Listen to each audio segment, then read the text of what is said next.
Wonderful. All right, so welcome to the skill session where we're going to talk about how to work effectively in remote teams. My name is Pooja. I am one of the graduate TAs for EPICS. A little bit about myself.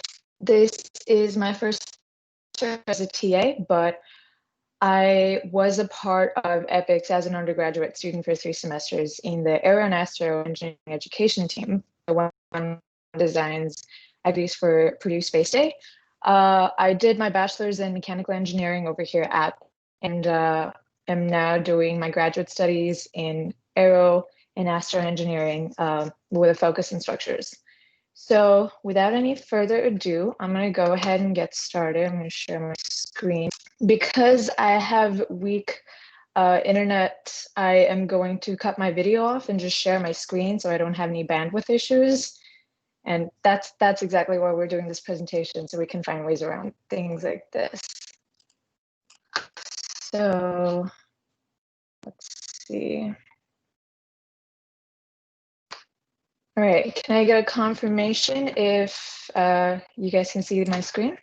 Just a verbal yes, because when I'm showing my screen, I can't see anything else.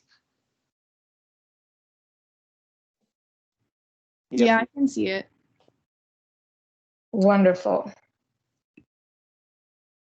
All right. So in the light of current situation with the pandemic and a lot of things going online and trying to maintain social distancing and reducing in-person interaction as much as we can for, obvious health reasons, communication styles are changing, and what's required of us when working in teams and collaborating and communicating effectively, all of that changes. So obviously collaboration styles change as well. So I wanted to talk today about some of the challenges that we face when working with teams, either sitting at home, working from home, or when we're in different time zones and those kind of things. So I wanted to start by asking, what are some of the challenges that you anticipate or you have experienced so far when trying to meet with your team members? It can be for EPICS, it can be for engineering, or for any other class that you can think of. Just go ahead and unmute yourself and tell me some challenges that you faced.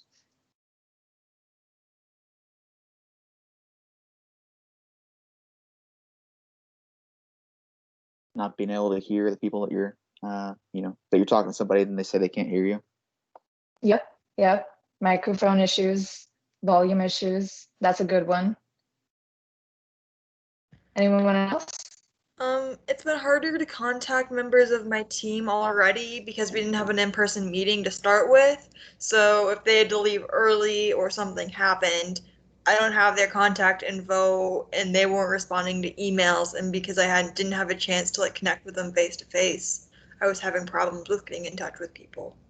Right, getting in touch with people, getting a hold of people, getting people on the same page.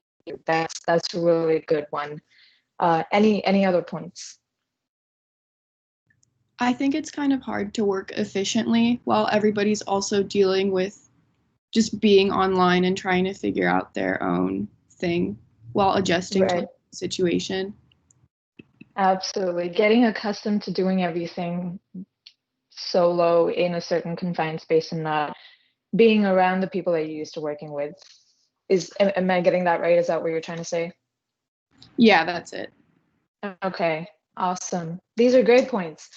And any other points if someone wants to add?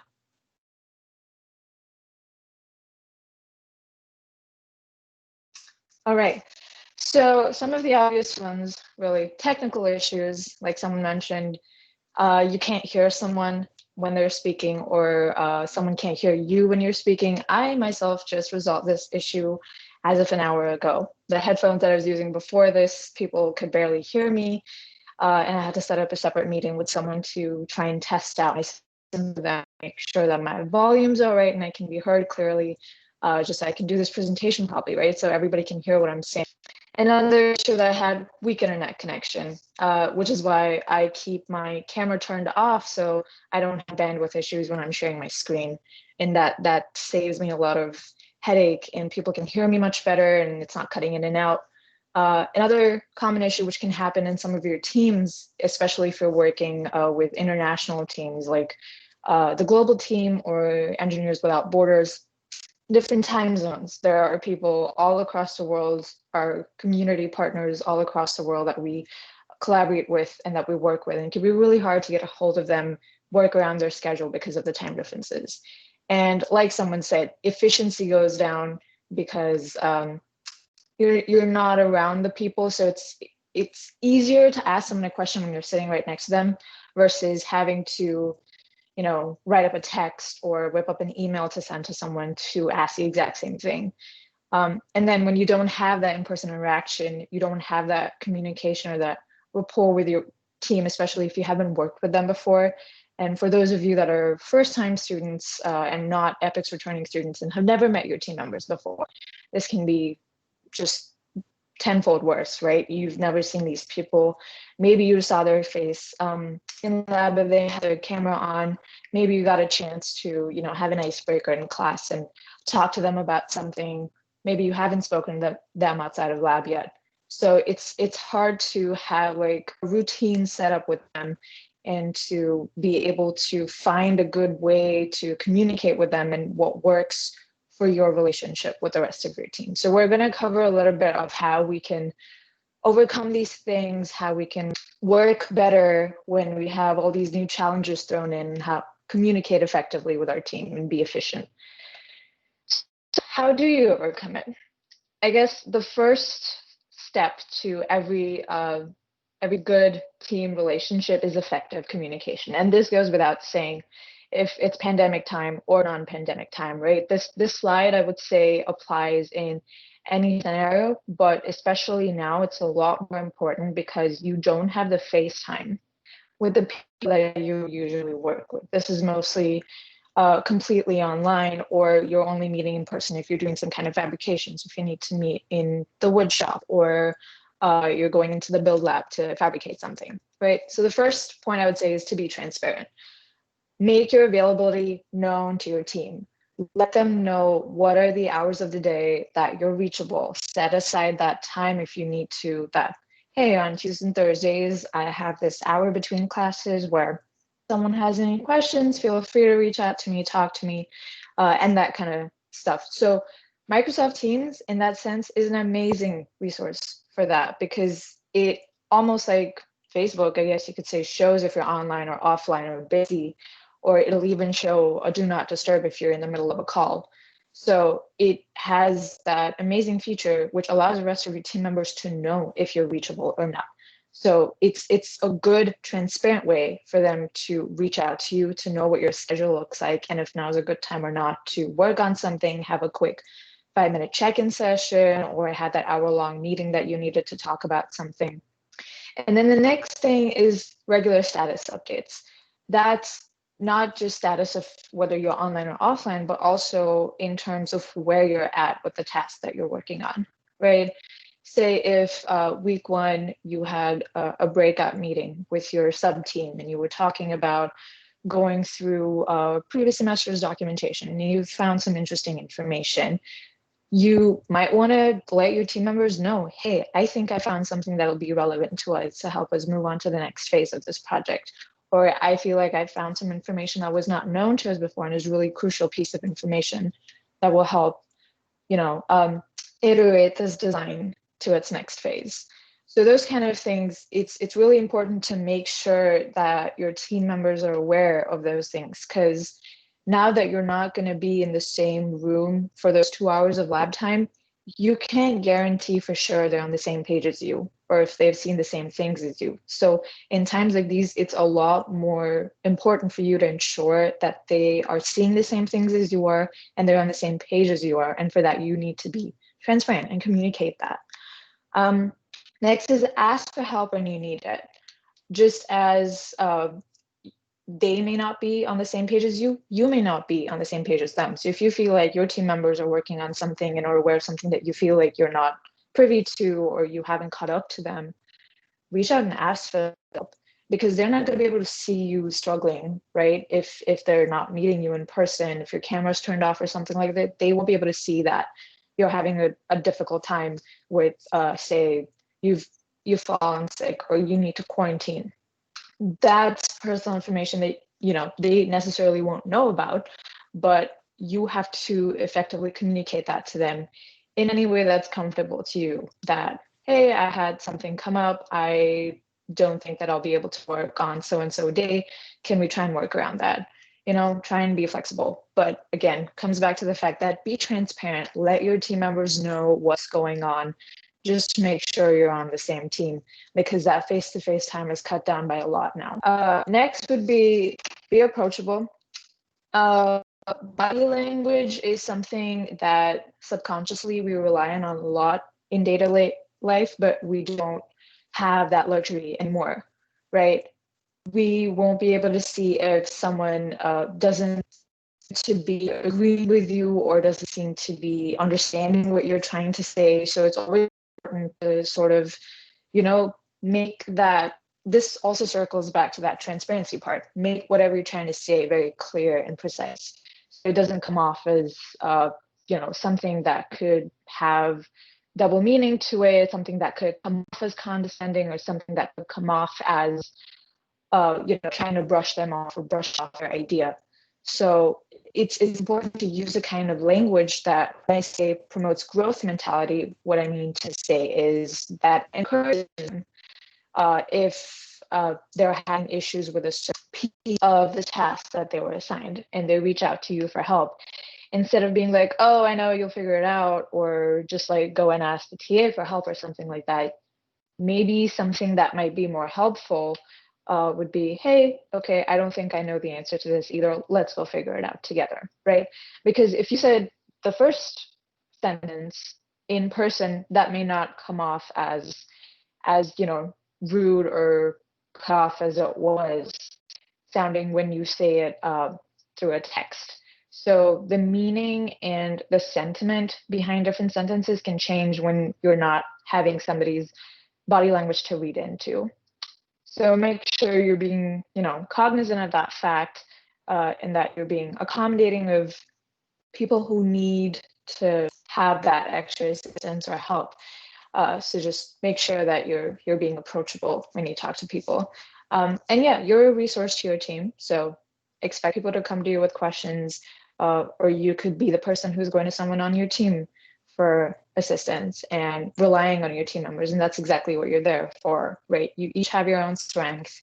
You each have something that you're really good at. So make sure that you are portraying that in front of your team members, and that you're letting them know that you're there for them if you need your questions answered, and make that clear. And lastly, be direct. One really good piece of information that I got was, if you're communicating with your team, you know, text conversations on Microsoft Teams or posts or whatever, consider each form of communication almost like being there in person, or like showing up to someone's office and knocking on their door that many times. So if you have someone who's sending you 4 emails back to back, consider that as that same person coming at your door 4 times. Gets kind of annoying after a certain point, right? So try to be precise. How can you condense all of those 4 emails into one nice bulleted list, talk about it, and then you can have your back and conversation like a person normal. So make sure that you're precise, you're being direct. Don't be vague about what you're saying, because again, you don't have a person's body language to rely on. So be precise in what you're trying to say. Don't leave loose hanging terms around, and make sure that you're decisive about what you're trying to say. If someone asks your opinion on a certain idea, don't be like, yeah, I guess, I think so, I feel like. Those are very sort of terms that it can be, you know, up to the person what they interpret of it. So it's in a team of multiple people and a large number of people. If everybody uses language, you're going to assume, okay, somebody, you know, decided, well, move, somebody will take stand. And then that responsibility just gets dissipated. Nobody that decision. So make sure that you're clear on what your opinions are on a certain direction of action if your team is trying to decide that. So yeah, be direct, be precise, and make sure that the critical information, like the meat of the whole thing, is being delivered to the matter. Be aware about that. So that's on effective communication. And the next piece that's really important is accountability, right?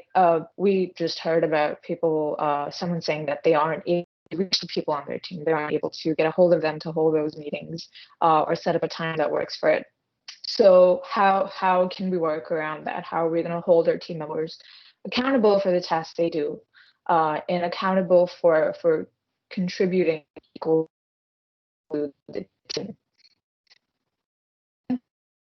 And really useful is to get into that routine is to maintain meeting minutes. And your meeting notes, it can be a quick bulleted list of the different topics you talked about, what you talked about, what was the decision made on it, and what's, like, the next action that you're going to take moving forward. Maintain checklists, especially when you're at that point where each member needs to be assigned something, each member needs to be working on something. Hold your team members accountable for those kind of things, right? Make sure that everyone's got something to work on, everyone's contributing something. Have a list of tasks and write the person's name next to it, who's responsible for it. And keep track of the progress of those tasks. Have an estimated date of completion. So instead of having something broad and something vague, like we are going to conduct research on or we're going to read into previous semester documentations, for example. What does that entail? Are you going to read the stuff that's on the website? Are you going to read the documents that are there on Microsoft Teams? Which semester documentations are you looking at? Are you going on the older SharePoint website? Are you looking at just previous semester stuff? So make it specific. If someone's taking one section of it and really looking at the SharePoint documents, and the other person's looking at the website, then make sure that that work is clearly cut out for that person and designated to them, and have that estimated date of completion so you know when you can expect to hear back from this person about what they found out, what they found was helpful from it, and what kind of information you're going to be able to gather out, so you can have that discussion moving forward. And that's why Gantt charts are really helpful. That's a tool that your team will be using that I feel is super, super helpful in terms of not just holding your team members accountable, but also keeping track of your tasks and staying on your timeline. Everybody comes up with a plan for the semester, right? Everybody has a goal that they have, that this is what they want to get by week 16, by the end of the semester. How do you get there? And that's what you do. You break down your tasks in such a small amount that each task can be given to a single owner or that person responsible for it. It can't be something super broad. It can't be something like make a prototype. Making a prototype is a lot of steps, right? You have to make a CAD model for something, or you have to make a model for 3D printing something, and then you have to actually reserve the time at the wood shop, go to the fabrication place, the lab where you're going to build those things. Who's going to work on which part? Who's going to place the order for the materials? So those subtasks and those steps all need to be accounted for and all need to be included, such that everybody has something that they're working on. And it's made clear that who is taking ownership of those tasks. Another important thing is having regular check-in sessions with team members. It can be either your weekly lab meeting, weekly meeting outside of lab that you decide, or it can even be like a quick, hey, here's 5 minutes every 2 days. We're going to check in with each other. Just make sure there's no fires.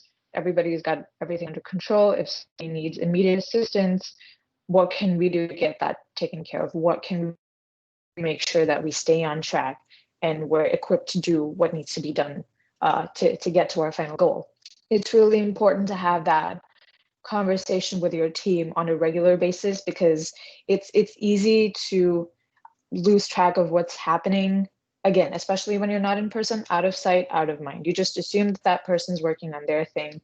They may not, reach out to you because either they forgot or they put it on the back burner. And then when you get to that next team meeting where you were supposed to have something completed, people are just like, oh, well, I forgot, and then I had this issue and that. So it's nice to kind of have like those discrete times in the week where you can just be like, okay, let's take 5 minutes out of our schedules, get on a quick call in Teams, or even just take 2 minutes on GroupMe, or post something, or just like your design leads message being like, we're good, we got this, on track, not on track, here are some issues I'm facing, but I think I know how to get around it, or I don't know how to get around it and I'm going to need someone's help.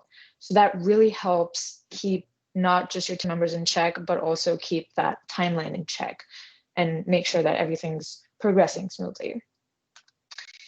Next is consistency. And this also, goes in a little bit with that regular check-in session. It's so easy to procrastinate and lose track of things when you just think, okay, I've got a week until the next meeting. I've got a week until the next lab, and I'll take care of it over the weekend. But when you have those regular check-in sessions in the middle, it's so much easier to, make sure that you have those small tasks, a little bit of it done every day, so that when you meet at the end of the week, you can have a complete set of deliverables that you can show to your team what you've worked on all week. So helps to keep up with the deliverables, helps to keep up with your timeline, and moreover, it helps maintain a routine. So even some of your personal deliverables, like the weekly sessions, your meeting notes, those kind of things, those are mostly on you. So you can't use those things as your reflections, because you can't think about what you need to be working on 3 weeks down the line, right? If you had something that you need to do for your reflection on week 3 and you get to week 6, you won't remember what happened in week 3 or week 4 when you're in the middle of week 6. So make sure that you keep that consistent routine, and make sure that you set aside a certain time for completing those tasks. If you say that you're going to spend an hour right after lab to work on your reflections, to work on your notes, and make sure all your documentation is up to date, stick to that. Use it almost as like a homework time to make sure that you've completed all those tasks. Next is continuous improvement and constant feedback. When you're working in a team, it's really important to make sure that you have that feedback from your team members to ensure that the way things are set up is working for you guys, to ensure that if a certain time doesn't work for a few people because it cuts into either evening exams regularly, or it cuts into some other meeting that you may have for another class, make that known to your team members. Make that known to them so that you can change that setup, right? If you have a weekly meeting set up right now, that's okay, but it may not always work throughout the semester. So be flexible about that and make sure to give that feedback to your teammate that something's not working out for you. And even if it's not something like a meeting time, even if it's something like a certain platform that you're using, you don't want to share documents through Microsoft Teams, and if you want to first have an email setup where you can share it with each other and then have the final version of it stored in Microsoft Teams, go ahead and do that. So work around the tasks that work best for you and for the team and can be productive for y'all. Before I move on, I wanted to make sure, because I keep getting a notification that my network is bad, that people can still hear me. Am I still cutting out, or is everything? No, I can hear you actually pretty well. It only cuts out once every minute or so for like a half a second. Okay. All right. And the screen's still visible? Yes, it is. Awesome. Okay, so I'll take a pause over here to get your feedback on, because I want this to be more of a discussion, less of me talking at you the whole time. So in terms of team accountability, What do you think are some other better tools or things that have worked out for you to hold your members accountable? And this can be for new members as well as returning members, for something that in the past has worked for you to hold your team accountable for tasks. In the past, it used to work really well to walk around the lab, right, and figure out what their goals were for the week and make a quick note for them. And then I would throw it into my calendar and say, okay, check in with them the day before or something, and just like put them in a group me. But now what I assume is what I'm going to start doing is I think they're going to have their own breakout Teams meetings most of like during time. And I think me and our faculty advisor are going to just kind of pop between the groups at various times and just kind of have the same conversations. Absolutely. Yep. So that's another really good point about, you know, making sure that you're trying to replicate what you would do if you had that in-person interaction, and try to assimilate that into your virtual experience as much as you can. And with Microsoft Teams, you have that choice because each sub team has that channel inside your Microsoft Teams to have a separate meeting. So you can go and, you know, click that join button, hop on in, check in, and make sure with your members everything's going good. And even if it's, you know, just for a small check-in session outside of lab time, really quick way to get the team together for 2 minutes and make sure that they're doing good, or that they're on task, they're on time. Any other pointers? I would say is to have like a deadline before when the task is due. It's to ensure that they will like not have an excuse to do it, and that they will be on time, and like it gives a chance like to check, I would say. Absolutely. Great point. Again, when you set that deadline, right, you want to make sure that you're documenting that. So the next week when you have that meeting, you're like, hey, here, this is what we decided. This is what everybody was on the same page about, that we wanted this stuff done here. So when it's set in stone, when it's written down somewhere, people are, you know, more likely to complete that because they know that it's something that has a timer on it and needs to be done by a certain point. If it's more loosey-goosey and you kind of say, yeah, I think close to the end of next week, maybe we should have this done, that kind of language doesn't really promote somebody to hold up their end of the bargain, right? So you want to be, again, transparent, direct, concise, let them know that. Great point. Anything else? Yeah, go for it. Oh, sorry. Something that really helps me kind of going along that was like when I was managing a team last fall, I lived really close to Armstrong, so it was really easy for me to just like spend an hour on a given night just like walking around and looking at what progress was made. And around halfway through the semester, the various teams realized that I frequented just being in the lab, and they couldn't just not get stuff done, because even just like random like pop-ins, just like seeing how far things are, you could be like in the next meeting or doing something, you can just be like, hey, are you guys struggling with this? Is there something I can help you with? Because I noticed that you seem to be hitting a wall right now, or something like some language like that. And that usually got progress really moving forward when they realized that I was checking. Yeah, it definitely helps. Oversight really helps. So especially if you're a leadership role, right? If you're a project manager or a design lead, to keep constantly checking in with them, have those regular sessions, or just randomly kind of text someone and be like, hey, where are you at? You know, we're trying to get this done in 4 days. I just want to make sure we're good. And again, when it comes to the language, that approachable language, you don't want to make it sound like you don't trust them to complete the task. You want to make it sound like, hey, I'm offering my help in case you're running into issues. Those two tones can be very different. So again, be cognizant about how you're communicating, putting forward your thought and what that intention is behind what you're saying. So great point. Yeah, regularly checking in with them. Anything else? Anybody else want to add something?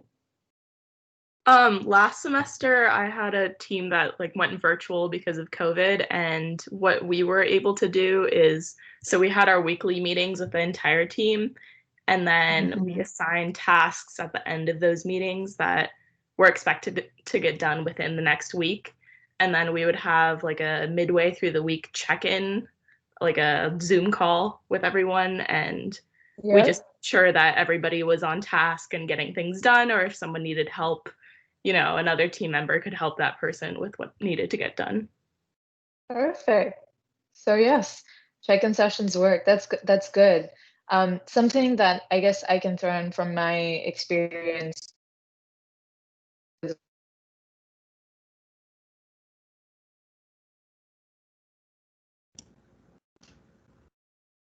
I think I lost you in your audio.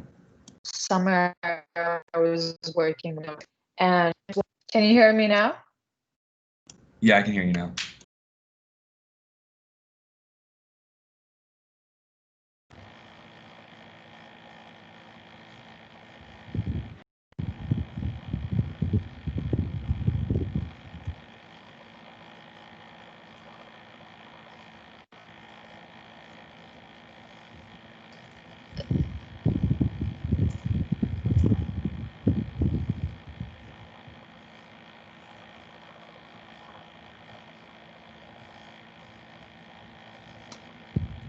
And have a certain weekly meeting time where it wasn't necessary to have a conversation with your team members, but just to sit together and have that time set aside for working on the project.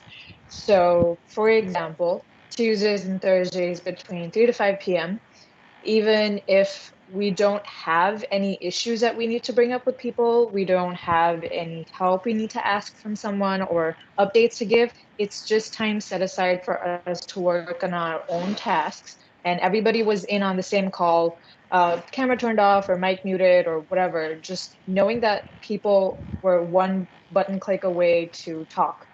And they were all sitting down in the same room. It was time set aside to have that conversation with our team member. That really helped us, knowing that they were virtually in the same room as us. So if there ever was a question, you could just unmute yourself and be like, "Hey, someone working on this. I had a question about that." Right? That was something that really helped not only hold us accountable and gave us like a set amount of time to work on our tasks, but also kind of helped being in the same virtual space as our team. All right. So another important thing is, because how challenging all of this is, it can get really overwhelming and it can get really difficult to have that school life balance or work life balance, because in EPICS we want you to treat this as a job, right? There's no exams, it's design reviews and it's peer evaluations and reflections and meeting notes and those kind of things. We want you to be able to strike that balance and not overwhelm yourself at the same time, especially in the current situation when everything's remote and everything's inside of your home. There's not a lot of clear demarcation between where you're working, where you're sleeping, where you're eating, and where you're just living and taking a break, right? So when you set those goals for yourself, those weekly goals that we talked about for your project or for doing your reflections or whatever, make sure that they're realistic. Make sure they're specific. Something that I hinted on earlier as well, where we talk about making sure that it's specific, they're bite-sized pieces, they're things that can be done in the time that's assigned to you. So that's where the time-based piece comes up. And that it's measurable and attainable. So when you meet your team members at that weekly meeting, you can say, okay, so out of 10 pieces for the model that need to be modeled, I was able to do 6 pieces, and these 4 pieces are underway. My goal was to do 5 this week and 5 next week, so I'm ahead of schedule. So, that gives your team members the faith that you have it under control. You had a plan that you wanted to do so many pieces, so many components in this much time, and you're a little bit ahead of schedule or a little bit behind. But at the same time, they know that you're keeping track of how much you have left and you're anticipating how much time it's going to take you. So set those realistic goals. Don't try to overwhelm yourself with saying, okay, I'm waiting on person B on my team to finish the CAD models, and then I'm going to go to the machine shop 2 days later and have everything ready, right? You need to leave that room for flexibility, because what if, even though they finish their CAD models, you are not able to reserve yourself a spot in the machine shop until 3 or 4 days later? So make sure that you're keeping those little flexible pockets in mind when you're scheduling those tasks for yourself. Don't overload yourself saying, okay, I'm only going to give myself 1 day after I reserve the room to finish all of this. Be realistic about it, and don't overwhelm yourself by taking up too much in too little time. Clearly define your living space and workspace. And this is especially when you're working from home, when you're having team meetings on Teams or Zoom or WebEx, whatever works for you. Have that clear demarcation between bed is for sleeping, desk is for working. Because when you start working out of the bed, or when you start, sleeping on your desk, things get blurry. There's no lines where your personal time begins, where your work time ends. Productivity can go down, or it can even be true for the converse, where you never stop working, right? Because I know, for at least myself, I am very used to being productive inside the ME building or the Aero lab, where I'm used to being at the computer lab, big screen, I've got my books next to me, I've got my headphones on. That's the space I'm used to being productive in.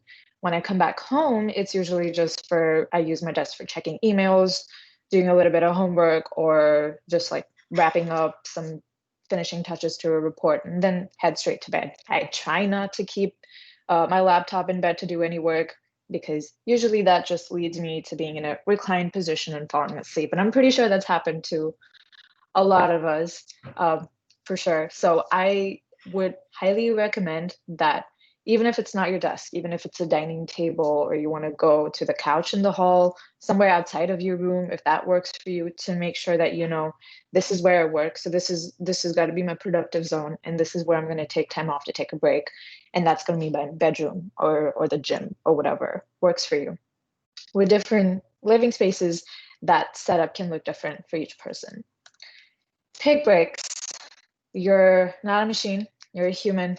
You need to stay focused. You can't go continuously for multiple hours on end, right? You can't work 10 hours straight with no breaks at all. You got to give yourself a little bit of change in pace.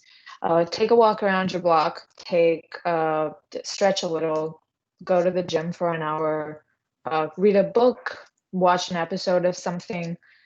But again, whatever you do those things outside of your workspace. So if you're going to watch that quote unquote one episode of the show you want to watch, don't do it in the same place that you're supposed to be working in, because then you're just going to lose track, and one episode will become 5 episodes. You're not even going to realize it. So change that atmosphere, take that out of bed, take out to the dining table. Keep those lines very clear between where you need to be doing your work and where you need to be taking a break, so that they don't merge together, because it can be really difficult to strike that balance when you're not checking in with yourself, seeing if you've actually taken a break, right? Because I've heard of feeling guilty that they're not working enough, or not spending enough time, because even though they're at home, they have maximized their time more, because they're not spending time walking around campus or going to classes. But it's different, right? Those times when you're walking around campus getting from point A to B is that little break that your mind gets between classes or between doing something important. So you should still afford that to yourself. You should give that to yourself and take those breaks, take that walk, walk away from the laptop for a bit and just exercise, breathe a little, do some exercises, eye exercises or whatever, especially when you get all that screen time. Make sure you take care of yourself. So with that, I want to know, what are some things you guys usually do to work remotely and not overwhelm yourself too much, and try to keep that balance between what's personal and what's work?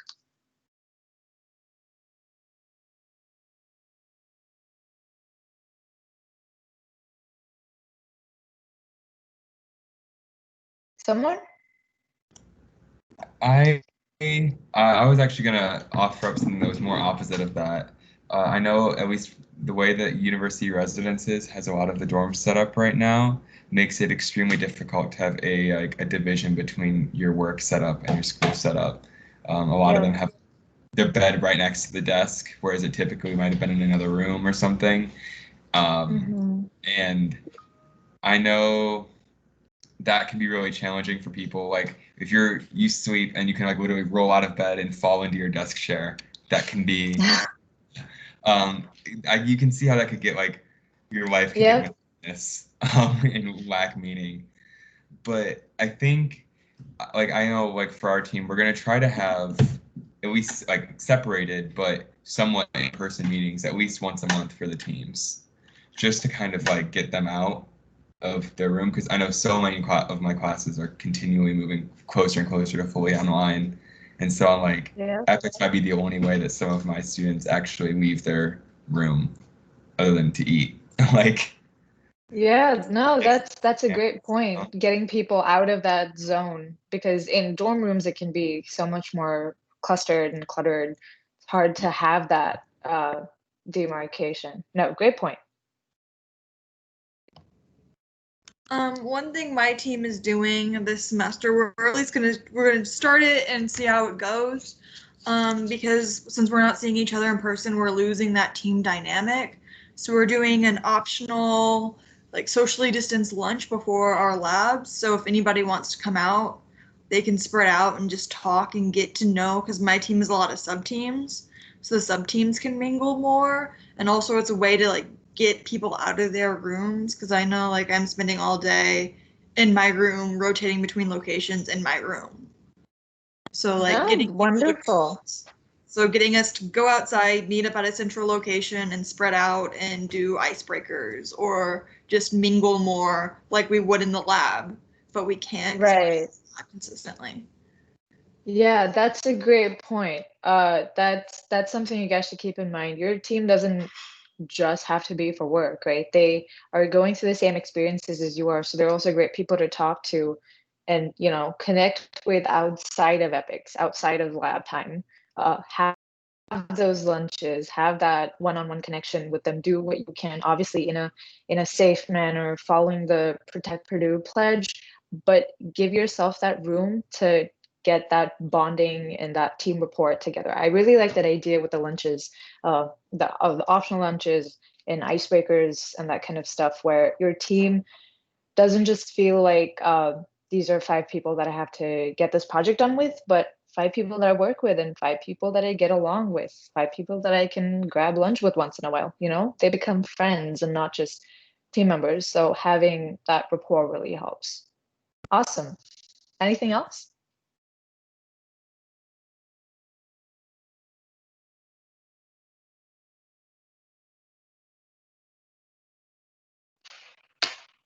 All right.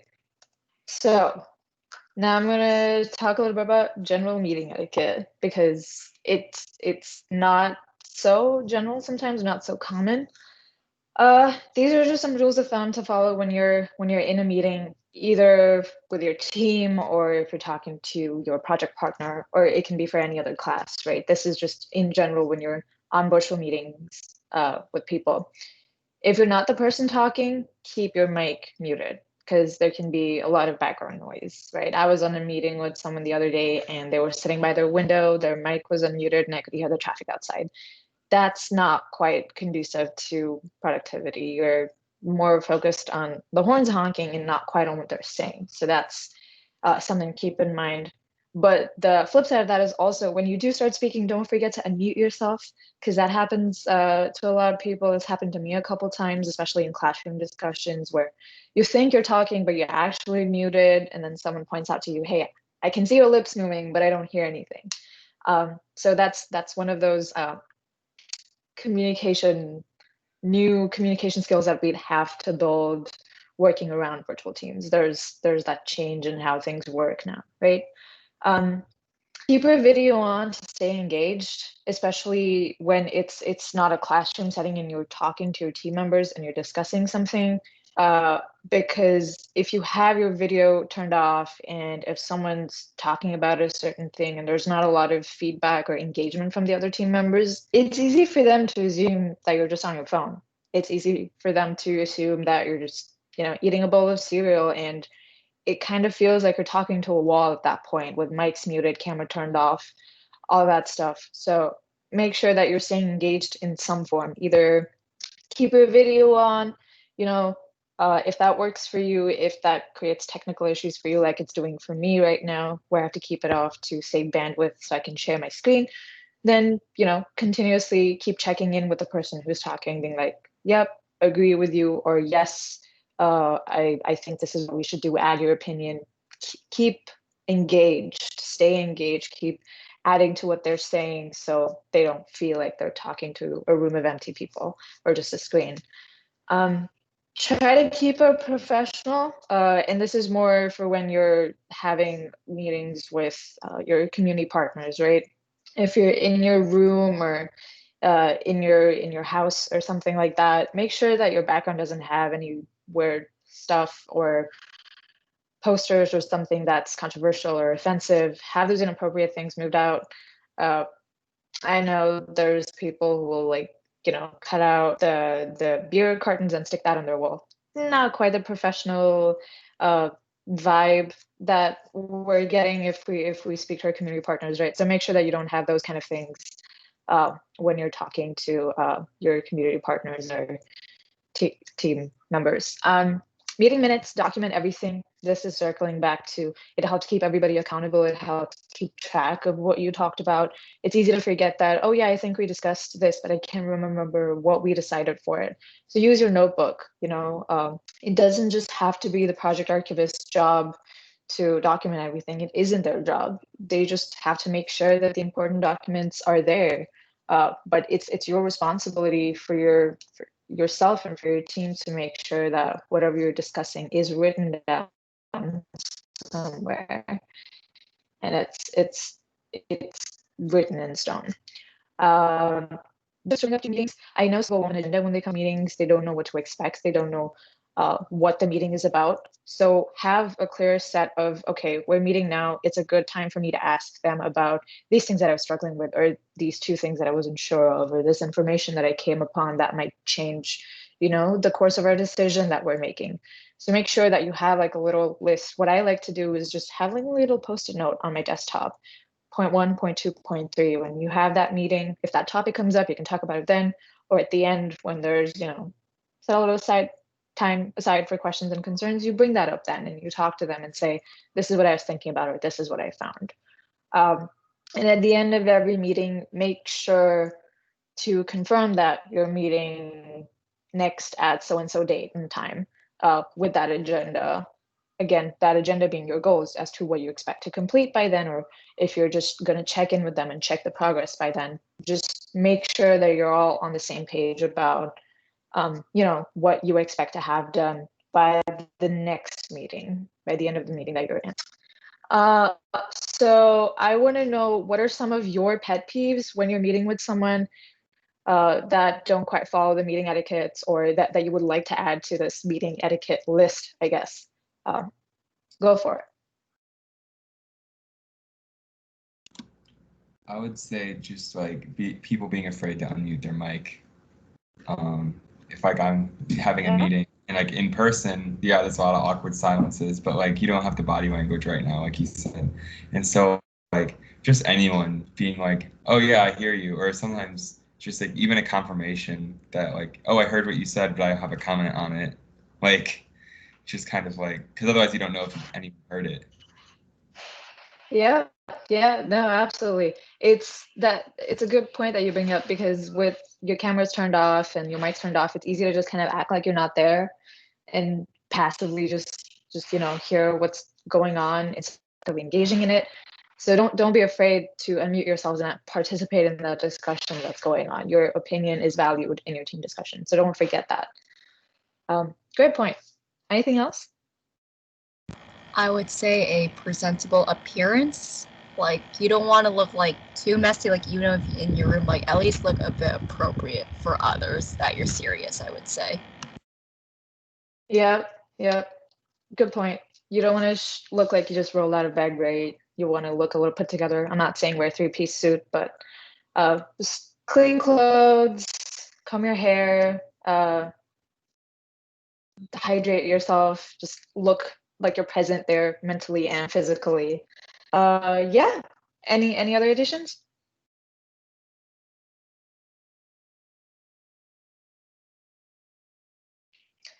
Awesome.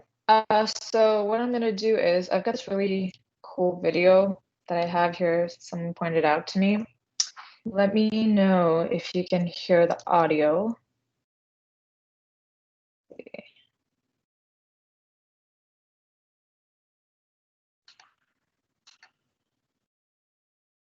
Okay, can you see my screen? Can you see the video? No. Oh. Okay. I can see your screen. Oh, not anymore. Yeah, let me try this. Okay, how about now? Yeah, I Yes. see the video. All right, I'm gonna play that. Let me know if you hear it.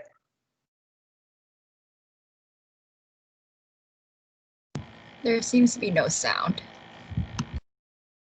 Okay, that's what I was afraid of.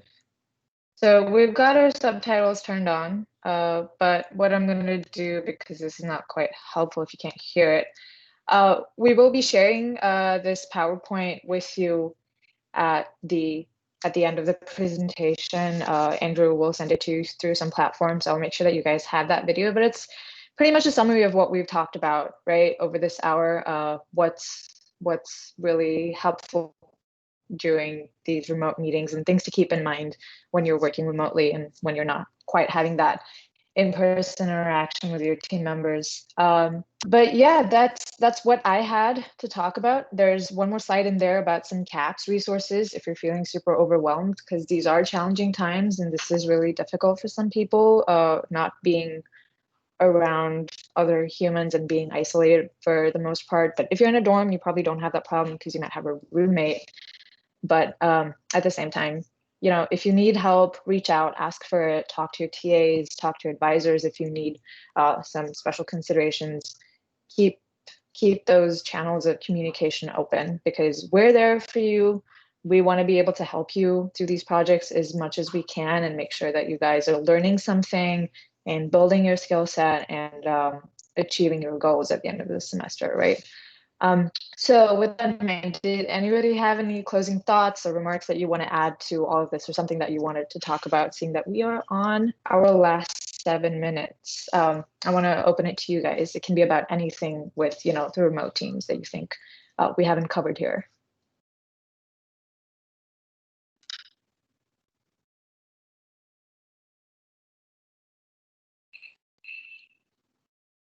Anything?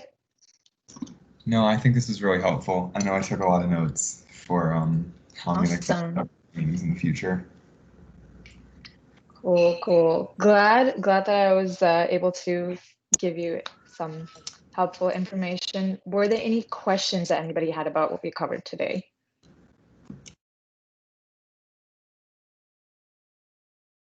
Make sure to check the chat.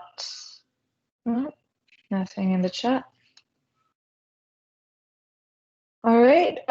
With that, thank you for coming. I hope you guys were able to take away something from this. And if you have any questions about this, feel free to reach out to me. I'll throw my email into the chat so you guys can contact me about this, or talk to your TA, talk to your team members, your advisors, whoever you're comfortable with. But yeah, thank you for being here today. Have a great rest of your evening. Thanks, you too. Yeah, thank you. Thank you.